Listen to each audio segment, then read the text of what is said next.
Welcome to Rockline on MTV, where you get to talk to your favorite artists live. Our toll-free number is 1-800-344-ROCK. That's 344-7625.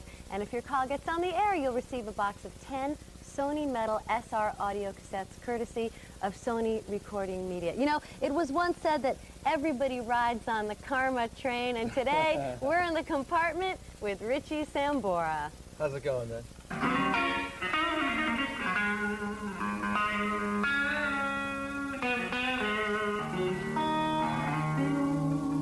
Being in Bon Jovi, there's 5 of us.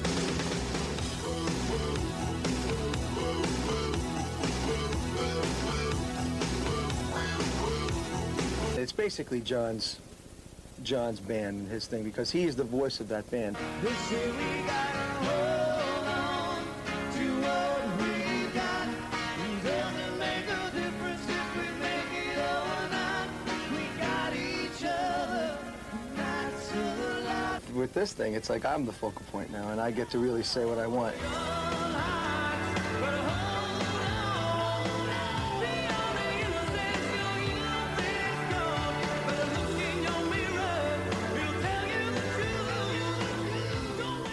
Our toll-free number is 1-800-344-ROCK, and that's 344-7625. Here he is, Richie Sambora. Hi, Richie. How's it going, man? Good. How are you? Oh, I'm doing very well, very well. You were saying that you've been out on the road for, like, how long, talking about the solo record? About 4.5 weeks now. And that you were surprised that so many people wanted to talk to you. Definitely surprised. I'm really excited that all these people actually want to talk to me. I'm just, I'm just beside myself. Things are going real well. Because you would think a guy who's in a band that sells like 30 million albums, you think, oh, well, of course they're going to want to talk to me. Well, I think basically, people just know me as, hey, isn't he the guy with the hat in Bon Jovi? Isn't he the guy with the hat in Bon Jovi? You know, but I'm really surprised. Things are going real well. So is it more pressure on you being the guy who's out front, you're talking about the records, you're singing on the records? No, actually, I'm really proud of the record. The main thing I wanted to happen on this record was emotionally the commitment that I had from the musicians. The records that I used to love when I was a kid were records like Eric Clapton records and Jimi Hendrix records, Stevie Wonder, Jimmy Page and Led Zeppelin, records that had a lot of life in them. They came from that period of time in the late 60s and the early 70s where I think everybody injected their whole life and their heart and soul within these records. So the record was a success to me.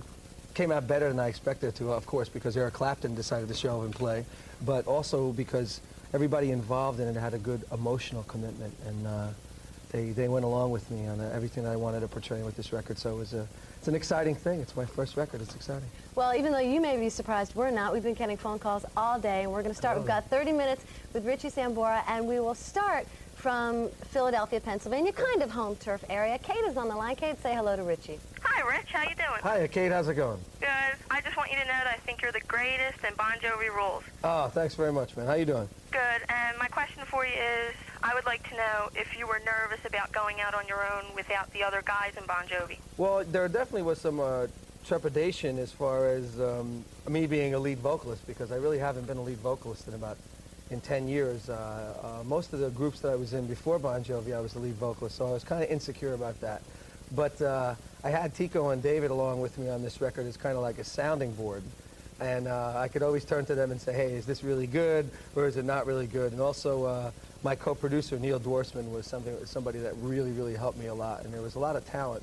Although this was a solo record, there was a lot of people that I begged for input on this record, you know, because I had to wear a lot of different hats as a co-producer, as a writer, as a lead guitar player, as a lead singer. So there was a lot of work for me to do, but I think I was consumed with that. I wasn't too nervous about doing all that stuff. I was more nervous about being a lead singer than anything else. Now, instead of being the guy with the hat, you're the guy with the many hats. Kate, thank you very much. We're going to move to Bonham, Texas. Thanks, Kate. Christine is on the line. Hi, Christine. Hi. Say hello to Richie and ask your questions. Hi, Richie. Christine, how are you, darling? Fine. How are you? Oh, I'm doing pretty good. I'm sitting here with Martha, having a good time. Okay, my question is, what kind of influence do your fans have on you? Excuse me, what bands? Fans. Oh, fans. Well, I think that there was all these rumors about Bon Jovi breaking up and all these other problems. Certainly, you know, that we are human beings and we do have arguments, and you know, anytime you're on the road with somebody for 10 years, it's kind of like being married to 5 guys. To 5 guys, you know, so it's kind of crazy. We did have some arguments, but I didn't think that it was anything that was a band threatening. I think the main thing that keeps us going is that there's this big magnet. 30 million people bought our records, so knock on wood, of course. And, you know, we sold out. Our last 2 tours were 16 and a half months apiece, and we sold them all out. So I think that magnet of the fans is something that really keeps us going and wanting to make records and wanting to keep on playing live. So I think that the fans have a lot to do with it, yeah. Thank you, Christine. You mentioned, or I read that you wrote all of your material while you're on the road. A lot I'm of it, trying yeah. to picture this. You finish, you know, you're on the bus all day or whatever, you play a show, and then you go back to the hotel at night and you're writing this material. Well, a lot of Must have been time, exhausting. a lot of time, life experience has a lot to do with a lot of the things that I write about personally. So being out there, and then you are in a lot of hotel rooms by yourself many times, especially when you're out for 16 and a half months. So you have a chance to be reflective at that time and to think about exactly what's going on and what you think about. So a lot of ideas come. I don't think I finished a lot of songs out on the road because my fatigue level was a little bit, you know, was very high, but I think that a lot of the embryonic stages of a lot of the emotional aspects of all the songs came up those times on the road. Happened out on the road. Yeah. All right, we have Terry who's calling from Gallipolis, Ohio. Ooh, Hi, Terry. How are you? Say hi to Richie. Hi, Martha. That's Gallipolis, Ohio. Oh, sorry. I want to tell you, I watch Rockline all the time. I love the show. Thank you. Thank you. How are you, darling? Hi, Richie. How are you? Very good. How you doing? Your video is great. Thank you very much. But my question is, are you going to have any time to release any more singles off your debut album? Yeah. Or do any tours, considering the group Bon Jovi is supposed to get back together? Actually, thank you for the question. I'm looking at doing a short tour, possibly starting in November, and also probably going through the new year. John and I are supposed to get together in October and write some new material and see what we got. But the record came out better than I expected it to. And I think the reaction to it has been very good. So I think I need to go out and play a little bit and kind of get my feet wet myself. So I'm going to have a good time. What's that going to be like for you, fronting, you know, I'm excited. all on your own? I'm excited. It's going to be a lot of fun. I got Tico and Dave are going to come out and play with me. And they've been playing, you know, I think we've all kind of made a really cool jump in a different musical direction. Tony Levin from Peter Gabriel's band will be playing bass and stick. He also played on the last 2 John Lennon records when he was alive. I noticed you're wearing the John Lennon t-shirt. John's inspiration. Yeah, the Beatles were, I remember my first actual memory, I think, comes back to when I was a kid, and my dad came home one day and said, son, here's some music for you. And it was 2 Beatles singles, one being Please Please Me, and another one being I Want to Hold Your Hand, in my first Victrola, you know? And I kind of like thought that was like my music, and no one else's. It was kind of like mine. I would always call my friends in and say, hey, come on in and listen to my music. Listen to this group I discovered. Yeah, right. Yeah. All right, we have another Texas call, San Antonio. Sean is on the line. Sean, welcome to Rockline. Hey, how's it going, Richie? Sean, how you doing, dude? I'm doing real good. How's everything, man? It's going real nice. And Cool. really enjoyed your show last time I saw you with Bon Jovi. Thanks a lot.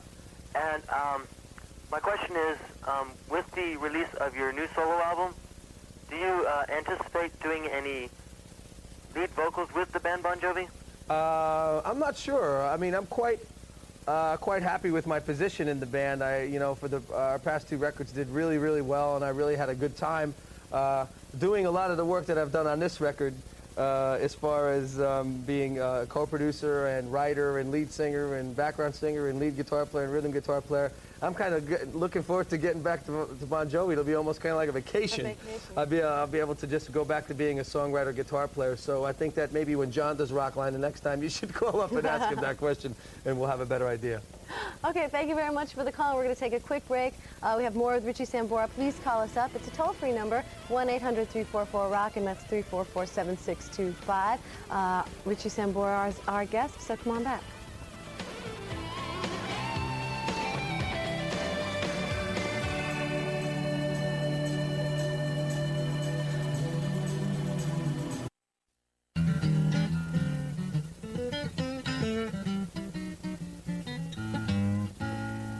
Sambora, welcome back to Rockline on MTV. Hey. Call us up, 1-800-344-ROCK. This is a stunningly beautiful guitar. Thank you very much. It's an innovation. It's very nice.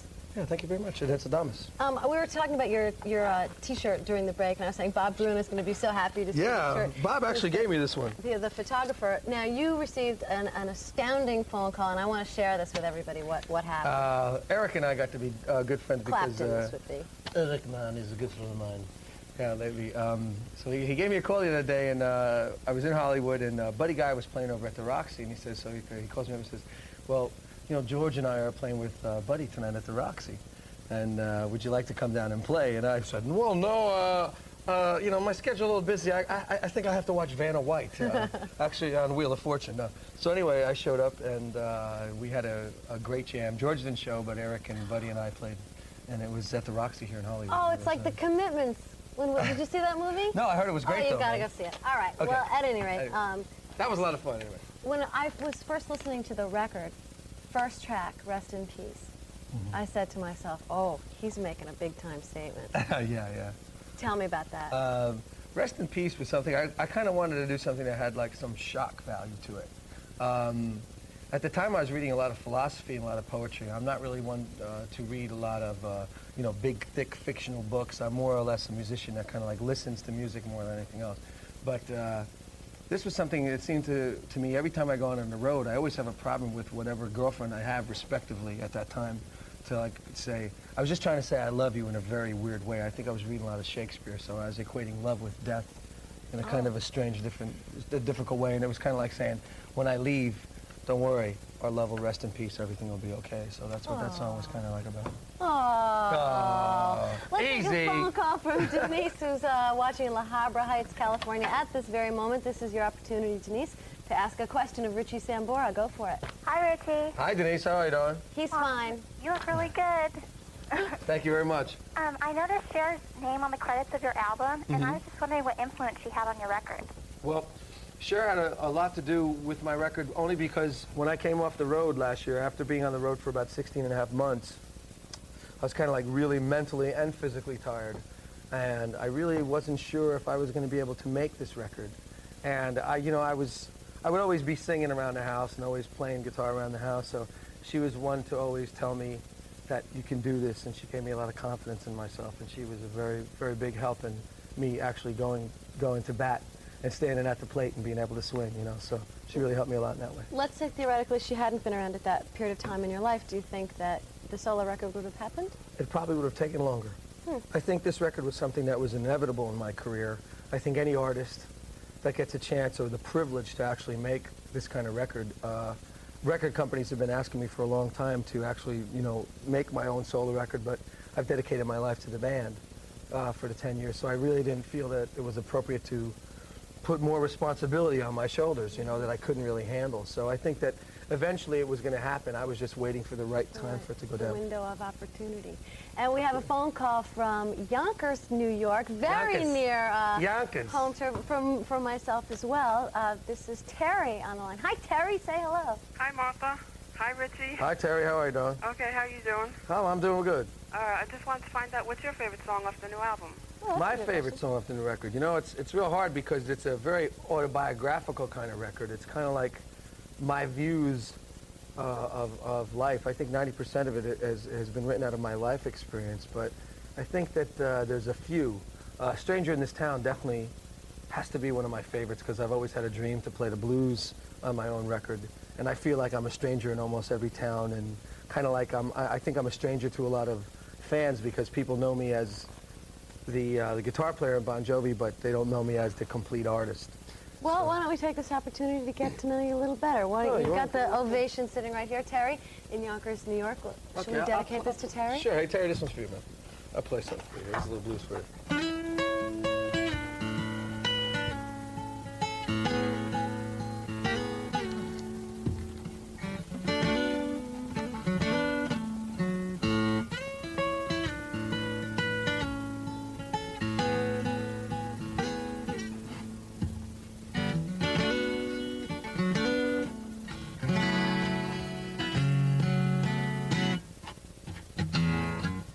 Hey, mister, can you tell me what this world's about? It might just help me out. I used to be a dreamer, but my dreams are burned. You know how luck can turn. Sometimes it's hard to find a friendly face. Feel like a stranger to the human race. It's such a lonely, lonely place. I walk alone in the darkness of the city. Got no place to call home. I might be dying, but you can't hear a sound. With midnight pains coming down. I'm just a stranger in this town. Wow. There you go. That's for you, honey. That was for you, Terry. And little blues for you. well, the advantage of Rockline is we can have absolute live feedback. Gail, calling from Westchester, New York. What do you think? I thought it was great. Hi, Richie. Well, hello, Gail. How are you? Oh, I'm doing pretty good. Good. Martha, if I don't get the chance to tell you, I just wanted to tell you that Rockline was wonderful. Thank you very much. Richie, my question for you is, who inspired River of Love? I'm glad you asked that. Oh, I'm glad. Have had the nerve. You know, that's a pretty explicit song about my love for females, I think. So I think that females in general inspired that song. And I think we should leave it at that because this is a family show. The people want to know. Well, Gail does. Gail, it was just everyone, all females. All right, Gail, so I guess that's you and me, too. You're watching Rockline on MTV. Today's guest, of course, is Richie Sambora. We will be back.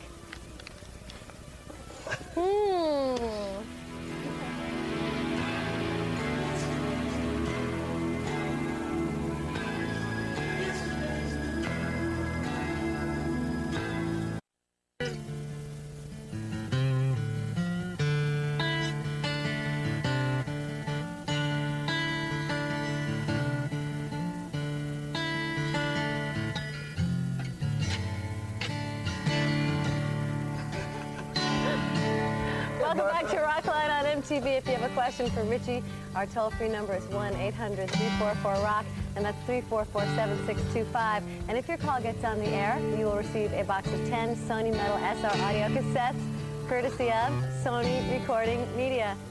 Thank you, Richie. Oh, you're welcome. That worked out well. Okay. Hey, you were talking before about how relaxing it would be to go back into the studio with Bon Jovi. When do you think that might be? I think we're looking at probably the beginning of '92. I think after I do a 2-month tour of the world, it's going to be like a real quick blitz. Small theaters, you know, I want to kind of like get my feet wet. I think that'd be really cool. That I'll just probably take a little time off and then we'll get right back in the studio. Cool, maybe you'll show up in Starkville, Mississippi, where Danya is watching. Hi, Danya, welcome to Rockline. Hi, Martha. Hi, Richie. How are you? Hi, Danya. How you doing, honey? Fine. How's everything? Pretty good. Okay? I want to tell you that you're not just the guy in the hat. You're definitely noticed. Oh, thank you very much. I used to think I was just a guy in a hat, but now it's getting a little better as each day goes by. I wanted to ask you, what is something that you can't stand for a fan to do, and what is the most bizarre thing you remember a fan doing? The most bizarre thing I ever remember a fan doing is definitely easy. We do a lot of these in-store appearances, you know, where you sign an album, you show up, and you got these guys come up and say, "Hey, dude, can you sign my lip?" That was probably the most bizarre thing. Somebody really asked you that? Oh, yeah. Can you sign my lip? Inside of my lip, which I did. No problem. That's cool. I don't know. I think that basically, especially here in Bon Jovi, we really try to take care of all the kids that come up and ask for autographs. But sometimes when you have a pressing schedule, if there's like, 50 or 60 people and you can't get through everybody, it just seems like sometimes that there's a couple of people, 10 or 11 people that might be left out or something like that, and they get really pissed off and flip you the bird or something like that. And that can get a little bit on your nerves because we really try to do as much as we can. It's hard, though, to always be there. Yeah, and also we're human beings. A lot of times, if you have a fight with your girlfriend or you have some kind of problems, sometimes it's hard to be as jovial as you'd like to be. So.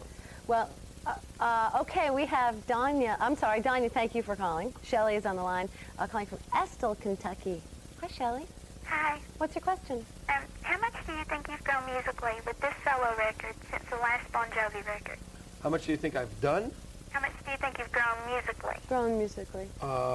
I think that basically what I've tried to do with this record is become a diverse artist, is to try to try different musical avenues and explore some different musical things that I wasn't able to do up until this point in Bon Jovi. I think that what has been happening in this business a lot of times is that once you kind of like set yourself up in a niche in this parameter of music, if you're a jazz musician, you really can't really venture out and to do other things. If you're a heavy metal guy, you can't really reach into other different music forms. With this record, I've just tried to be very, very open and explore different musical avenues where I never really had a chance to do that before, so I've had a good time. Thanks, Shelley. Katie's waiting in Chicago, Illinois. Hi, Katie. Welcome to Rockline, and say hello to Richie. Hi, Rich. Hi, Katie. How are you, darling? Fine. Can you do me a favor before I ask my question? Sure. Can you say hello to my two girlfriends, Jody and Joanne, for me? Because they really love you. Hi, Jody and Joanne. How you doing, man? I want to know who you were going to use as your backup band. As my backup band. Well, I think Tico and David are going to come out with me. I have Tony Levin from Peter Gabriel's band. I have a guy by the name of Gerardo Velez who played percussion with Jimi Hendrix at Woodstock, Whoa. which is pretty heavy. He's in a band called Spyro Gyra right now. He's going to be backing me up. I'm not really sure who the background guitar player, background singers are going to be, and a good friend of mine, Dave Amato, I think is going to be playing some background guitar and some vocals for me. So it's going to be a good band. If people want to hear some jamming, there's definitely going to be some jamming that evening. Richie, we only have a little bit of time left, and I want to ask you really quickly, how did you get Eric Clapton to play on the record? Eric and I met on a show called the International Rock Awards. Somebody must have got bumped because they called me about 3 days beforehand and they said, you know, would you be willing to give Eric the award for, like, you know, quote unquote guitar god of the century? And of course I was stunned and thrilled and I said yes, because he was the one man that had been, you know, that had been such a big influence in my life, and I really never met him. So the day later, they called me back and they said, would you be interested in actually jamming with him at the end of the show? And of course, I was like thrilled. So next day, I walked into the rehearsal and it was Eric and Buddy Guy and Bo Diddley and Lou Reed, some talent, you know, and I'm sitting there like really nervous, you know, and I kind of walked up to Eric and I said, I just have to thank you because I'm like this kid from New Jersey. I sold 30 million records all of a sudden and you were a big part of my musical development. And a big part of the reason why I ever wanted to play guitar in the first place. So he turned red, you know, he's being the gentleman that he is, and I turned red, and I kind of like went to the corner and got myself together. 20 seconds. Strapped my guitar around, and that's how we met. Then I wrote him this letter after that, and I basically wrote the song Mr. Bluesman, and it was about a young boy wanting to be a guitar player, and he responded and said, I want to do it. And it's all on the there CD. it is. You can see it right here. It is called Richie Sambora, Stranger in This Town. Thank you very much. Next week, Boys to Men. This wraps up this edition of Rockline on MTV. In 20 seconds or less. See ya!